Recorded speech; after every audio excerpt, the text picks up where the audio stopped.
yeah. So it's just like, again, the birth and the first time they have sex. Those are things I think they needed to be as powerful as possible, and I think they are, And now it'll be up to them to decide if they've got. I don't think so, honestly, because obviously, there's a certain kind of nudity you can't have, although there's more than a suggestion of it, and there's a certain amount of blood, flying across the room you can't have either. I think it is more in the area of suggestion, but I think it's pretty potent. Now, the actors have established these roles, Yeah. and they own them. Yes. So you have pretty strong, Kristen Stewart and Rob Yeah. Pattinson. How do you approach them with a change in direction? That's a good question. For Kristen, she was one of the things I was so excited about in doing the movie because I'm really just a fan of hers. This movie, she's played Bella. She's played this high school girl up to this point. And again, we made these two movies at the same time. Across this time, she becomes a wife. She experiences the difficulties of the first year of marriage. She becomes a mother, and then she becomes a vampire. So it was about taking this thing that had been established and getting it to there. There's a huge journey. But for each of the three, they grow up, And I think that's where I felt I could bring something to. Catherine Hardwicke has such a gift for getting inside the brain of a teenage girl. It's and like Stephanie Meyer did. Stephanie does too, absolutely. But you look at the original Twilight. I look at that and think I couldn't do that. It's like she brought that to that. But I thought I could do this because this is not. These are grown-up concerns now. These are if you took again all the werewolves and vampires out of this is like, okay, you get to marry your fantasy figure. Now you're living with them, waking up with them every day, and what about the first kind of like, oh my God, there are things about him I really didn't know, and things I'm a little unsure about that. All those adult things that happen when after the fantasy and you're actually living in the real world. That's what this movie's about, and the actors were really keen to explore that. Now, you reached out to the fans and asked for their feedback. Is there Right. anything that they told you that you heeded? Right. I'll tell you one thing. It was amazing. We've never talked about this. I've never talked about it before, but we shot our first day in Rio in this great neighborhood called Lapa. We were closing the street down, and it was meant to be Bella and Edward sort of walking through the streets, sort of very romantic, very sexy. As they're heading toward the boat that's going to take them to Isle Esme. And we'd had discussions, and we decided that at that point, she was going to have her engagement ring, but they weren't going to exchange. There was one moment where we think they weren't going to exchange rings. I think Stephanie had mentioned something about it being an Edwardian wedding, and their rings were out of fashion at that point. So we're on the set, and of course there are paparazzi there. No matter how hard the production had tried, the second story of these buildings were filled with paparazzi. It's 2 in the morning in Brazil. People take pictures. I'm getting phone calls from the studio, right? First and only time this happened where you're getting notes as you're shooting.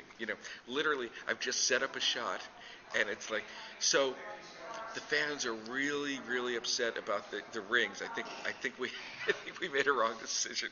It's like they want those wedding rings. And this was my first day, and it was like, oh my God, this is what making this movie is going to be like. What, did you capitulate? Yeah, absolutely. No, that was. So. And so, did you embrace the horror? I mean, you went as a filmmaker. I mean, Yes. you Oh my haven't God. had a chance to really go down. I mean, you're a Hitchcock fan and all that. Absolutely. So who else did you sort of channel in terms of how you? It's like Hitchcock and Cirque. It's those. So you are going a little over the top. Well, I hope it's not that because I mean that but I mean a charged sense. Yes, it is. It is. I think that was the whole thing, and even having Guillermo Navarro shoot it, who does all Del Toro's movies, there's a sense of really being immersed in this movie, immersed in the experience of Bella as she goes through this unbelievably intense, third act, And also, I have to say, Stephanie had done something interesting.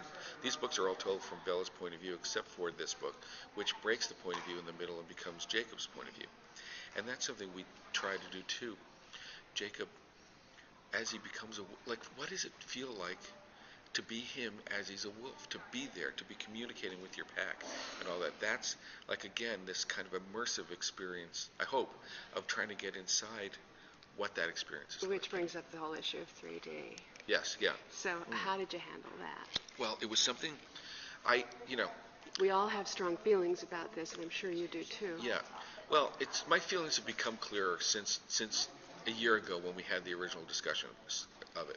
And my feeling then was absolutely not for movie 4, for the first of these movies, but she does wake up in movie 5 as a vampire, and the whole idea there is finally, the curtains pull back, and we get to, instead of her seeing little glimpses of this life, she is us, and now we're going to feel what it's like.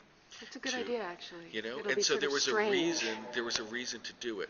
We ultimately decided not to do it because we were making these two movies at once, jumping back and forth.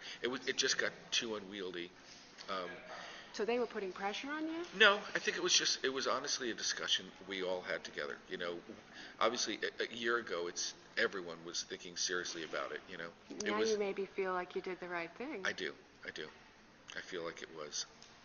Because, we found a different way to... Because emotions and people, that stuff isn't for 3D. I don't think it is. Don't tell Jeffrey Katzenberg, but it does. And also I just saw Captain America. It's so obvious to me. You're in period, it's only going to pull you out of it. Right. If you're in some hyper-futuristic universe and all digital, Avatar, then maybe. Yeah. And the thing for me, I did go to the seminars. I want to know what it was like. Sony has this thing, and the stuff. And the thing, it's meant to give you this hyper-real experience. But the thing is, once you get to know it a little bit, all it is, it's this cardboard plane and this cardboard plane. I still, when it's used like Avatar and there's those things flying through the air, and there are brilliant ways to use it, but I still think in the more ordinary ways in which it's been used, it's as artificial as a studio movie from the 40s, I think, Enough, and I couldn't agree with you more. So where are you in the process of shooting the final film and finishing the final film? We shot the two movies together. I've just finished the cut of the first movie, so we're now going to finish off the visual effects. We're going to score at Abbey Road in September, and it's a crunch kind of to get it ready for release in November. And then sometime around October, I'll the second movie, which is kind of assembled, it's in a drawer. I'll open the drawer and get into that. And you'll go, oh no. Exactly. I know. It's very weird. It's very weird to be.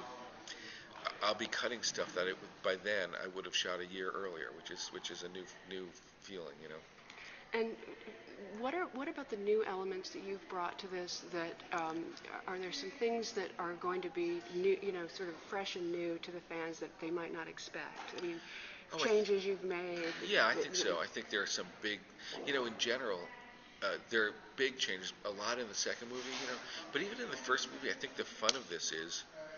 The opportunity of it is that there is this huge audience there watching and waiting, so it's fun to play with them, It's fun to play with, was that, how you do the sex scene, and, or how you do the wedding, like, trick them a little with expectations and then a little, you'll see what I'm talking about, but I mean, I think that's, it's a rare opportunity to know that your audience is that knowledgeable that you can pull the rug out from under them a little bit too, in a fun way, Yeah, no, but without going too far. Well, and alienating exactly. With rings. Right.